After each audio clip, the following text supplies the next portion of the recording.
Dr. Cláudio possui graduação em Direito pela Universidade do Vale do Itajaí, mestrado pela Universidade Federal do Paraná, é advogado criminalista e atualmente conselheiro da segunda turma do Tribunal de Ética e Disciplina da OAB de Santa Catarina.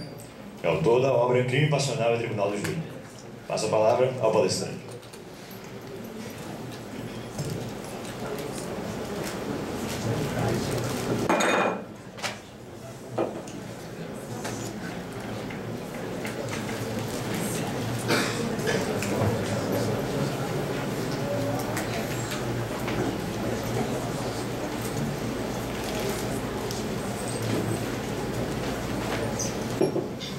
Bom dia a todos. Quero agradecer a gentileza e a honra do convite dos acadêmicos Pedro e Luiz Felipe para falar dos temas mais apaixonantes do direito penal, que é o Tribunal do Júri. Tribunal do Júri, plenário do júri, onde o advogado se apresenta numa arena desigual. E digo isso porque vocês sabem que um dos princípios mais importantes do processo penal é o princípio da igualdade de armas. O que é isso? É a isonomia que deve existir entre a acusação e a defesa. A acusação, a tese, deve encontrar no mesmo nível, no mesmo grau, a antítese que é a defesa.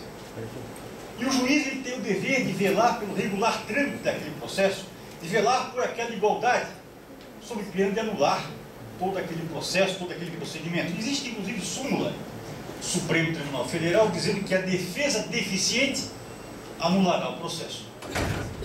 Eu assisti um júri há algum tempo atrás, numa comarca de interior, onde o advogado, onde a acusada, sustentava que não estava no local do crime, ou seja, a tese dela era negativa de autoria. E o advogado, no plenário, à frente dos jurados, olha, eu achei até que ela estava lá, porque ela estava tão drogada, tão emaconhada. Aí virou para a plateia: quem é que nunca fumou um baseadinho? Então vocês vejam, eu olhei aquilo ali, me deu uma aflição, porque a coitada, uma ré pobre, defensor dativo, ela dizendo que não estava lá, e o advogado dizendo que ela estava, e que ela estava tão drogada que nem se lembrava. E o juiz, em vez de dissolver o conselho de sentença, porque aquela coitada estava em defesa, prosseguiu no julgamento, ela foi condenada a 20 anos de prisão. Quando quem devia ser condenado era o advogado, a 20 anos de estudo forçado, porque aquilo é um absurdo. É uma barbaridade. Então, o juiz, o Supremo, ele tem estado bastante atento para situações como essa, onde o acusado está indefeso, porque sempre se privilegia esse princípio que é importantíssimo, que é o princípio da igualdade de armas. E esse princípio, ele é um mito no Tribunal do Júri. E eu vou dizer por quê. Vocês vejam uma sessão do Tribunal do Júri. Onde é que senta o promotor de justiça e o juiz? Está lá. Às vezes, para piorar, ainda no alto. Né? No alto, o juiz, o promotor e o advogado, lá no escafundó do juiz. Lá longe, sozinho. Isso, para o leigo, tem um significado. Eu já tive situações em que estava o juiz aqui, o promotor, comendo balinha, bombonzinho, o promotor ainda pegava um bombom, oferecia para o jurado que ficava ali perto, e eu lá longe. E no interior as pessoas respeitam muito quem? O juiz, o promotor, o padre e o prefeito. O advogado, coitado, às vezes, na maioria das situações, é mal visto. O que mais tem é piada de advogado. E aí o promotor chega: olha, eu represento a sociedade.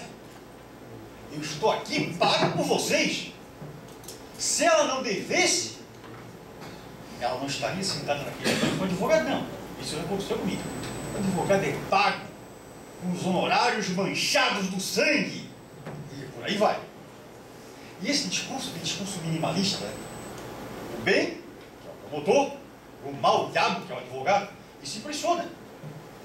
Se impressiona. E claro que existem técnicas e maneiras de neutralizar esse tipo de argumentação. Eu fiz um júri uma vez numa comarca do interior. Todo mundo que a gente diz que o Manezinho é muito ladinho, muito esperto. Chegou para os jurados: não, você veja, o Gastão, advogado rico, vive lá, bem bom, veio para cá para defender esta mulher.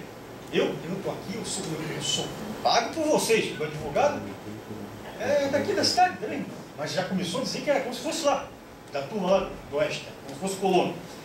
Eu estou aqui com vocês. Por exemplo, o jurado, eu fui no seu posto fiscalizar suas notas fiscais, já intimidando. Não, porque eu sei que você paga seus impostos. E eu fui lá, eu estou acusando ela porque ela deve. E aqui tem mais um ponto que o advogado está perdendo.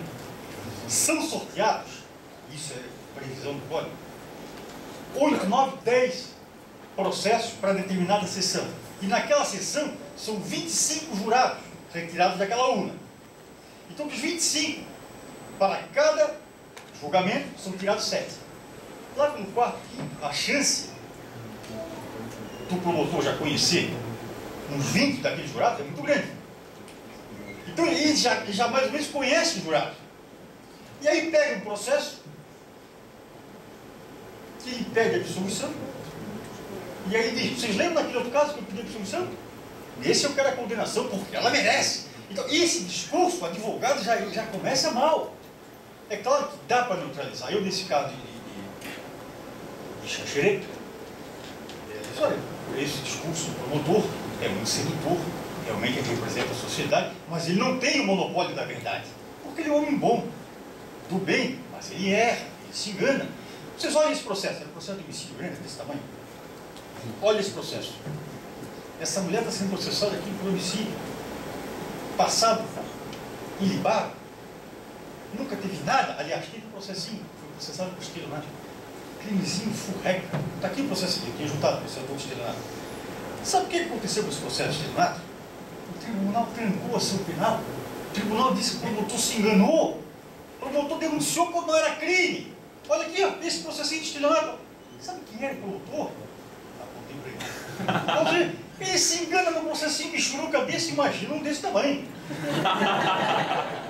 Então, eu quero eu espero que vocês me ouçam e analisem a prova dos autos. E aí fui. Então, mas não tem, parece que no Ministério Público eles dão uma cartilha, né? Comecem lá a dizer que vocês são representantes da sociedade. Não tem júri que o promotor não comece com essa ladainha. Que ele representa a sociedade. E aí, para piorar, onde é que está o réu? Sentadinho no banco dos réus, hoje não mais, mas antigamente era algemado por 2 policiais. Estava solto, respondeu o processo de liberdade, mas os juízes teimavam em botar o homem ali, ó, no banco dos réus, que é um lugar que não existe. Vocês podem abrir o Código de Processo Penal, não tem banco dos réus. Eu sempre pedia para o acusado sentar do meu lado. Já dá uma impressão melhor, né? Botar o cara ali, algemado, correntado, do lado de 2 policiais, o jurado, putz, isso aqui é perigoso. já pega mal. Hoje tem súmula, não se pode mais, algemada, correntada, ressalvada aquelas situações especialíssimas, mas já vai no banco dos réus. E aí o juiz, isso acontece muito, no interrogatório, ele fala interrogatório, ele quer valorar o interrogatório. Mas antes o senhor disse isso, agora o senhor disse aquilo, onde é que o senhor está mentindo?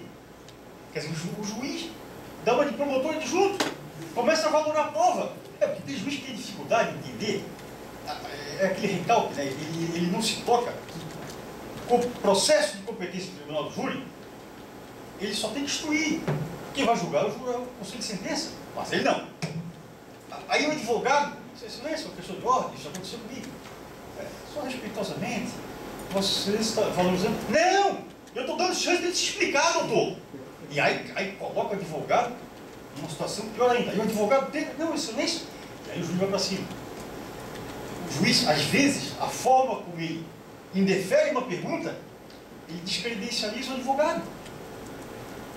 E isso é um detalhe importantíssimo. Aí imagina o jurado, vou olhar para o que burral ao juiz. Já teve situações em que hoje a pergunta é direta. O acusado, tanto o advogado como o promotor, pode inquirir diretamente a testemunha, mas antigamente não. Antigamente, embora tivesse uma previsão no código, a praxe pergunta para o juiz pergunta para a testemunha. É aquela triangulação, né? Aí eu sempre invocava o dispositivo para perguntar direto. Por quê? Porque é uma forma de tu não deixar a testemunha pensar. Claro, quando é a testemunha da outra parte, quando é a minha, é diferente. Mas quando a testemunha é da outra parte, eu digo, aí a juíza eu cheguei, a comarca do interior, E Jesus Cristo agradou todo mundo, não sou eu que vou agradar. Ela já não gostava de mim, eu cheguei e disse assim, eu gostaria de pedir autorização para indagar diretamente a testemunha. Aí ela já de cara feia, disse, eu dou autorização, alertando Vossa Excelência que as perguntas deverão ser feitas de forma que não induza a resposta. Eu disse, muito obrigado. Gostaria também de alertar Vossa Excelência que não estou estreando hoje em plenário. Você pode ficar tranquilo. E já começou mal o troço. Aí eu fiz a primeira pergunta, ela já se concentra. A segunda pergunta, ela de cara feia. A terceira, eu indefiro. Parece mentira, mas eu abri a boca, ela indeferiu.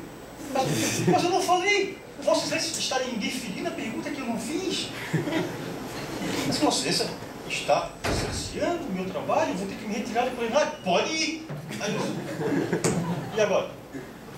Aí eu disse, pô, é uma situação ruim, porque se eu ficar, já estou... E se eu vou embora? Eu vou embora, mas antes eu vou constar em ata o motivo pelo qual eu faço. E os desembargadores que me conhecem, porque eu só milito na área criminal, avaliarão, saberão avaliar o que aconteceu nesta comarca. Porque eu, pelo maior respeito que eu tenho por Vossa Excelência, que lhe admiro muito, eu não posso desertar da responsabilidade que pesa sobre os ombros de Deus. Então prossiga. Obrigado. E aí eu fui. e aí eu continuei. Mas no final ela ficou ali, no final do julgamento. Mas o troço já começou ruim. Se o advogado não tem um jogo de cintura, ele já sai dali esculachado. Isso para o jurado, psicológico, como é que o jurado vai confiar na tese do advogado que o próprio juiz já não respeita, já não tem consideração? Então, isso são situações que os que militam no tribunal do júri vivenciam. Isso eu estou falando, são coisas que já aconteceram comigo. Então, por isso, que o advogado que vai atuar no tribunal do júri tem que conhecer a instituição, saber qual é a competência, as críticas que ela recebe, os elogios, como é que tem que se portar, como é que vai colocar uma tese, como é que vai apartear, se concede ou não a parte. Então, são essas algumas questões que eu vou conversar um pouquinho hoje aqui com vocês. A começar pela tradição que nós temos em torno da instituição do Tribunal do Júri. Vocês vejam, desde a época do Brasil-Colônia, o Tribunal do Júri faz parte do nosso ordenamento jurídico. Foi criado pelo decreto de Dom Pedro, em 1822, para julgar inicialmente os crimes e os abusos cometidos pela lei de imprensa. E de todos os procedimentos do nosso Código Penal, este talvez seja o que mereceu o maior cuidado normativo. Nós, quando falamos do Tribunal do Júri, nós começamos no artigo 406 e vamos até o 497. E apesar desse cuidado normativo todo, nós temos várias críticas em torno da instituição. E quais são? A primeira é em face da representatividade democrática. É questionável essa representatividade democrática. Diz que se não, ali são determinados segmentos da sociedade, geralmente funcionários públicos que não têm mais o que fazer e são sorteados pelo juiz. Isso é verdade. A maioria são funcionários públicos. Outra crítica, o julgamento imotivado. O juiz, para condenar ou para absolver, tem que fazer o quê? Motivar. Tem que explicar, tem que fundamentar, tem que rebater as teses da defesa e tem que dizer ali por que está rebatendo, sob pena de nulidade da sentença. O jurado não. O jurado ele julga com a íntima convicção. Ele tem compromisso, o intangível da consciência dele.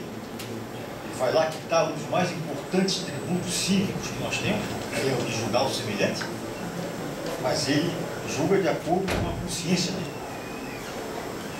E essa é uma crítica que se faz. É um julgamento motivado, não se sabe as razões. Outra crítica é que é um julgamento com alto grau de probabilidade. Por exemplo, uma condenação por 4-3. Isso representa o quê? 57,14% de certeza.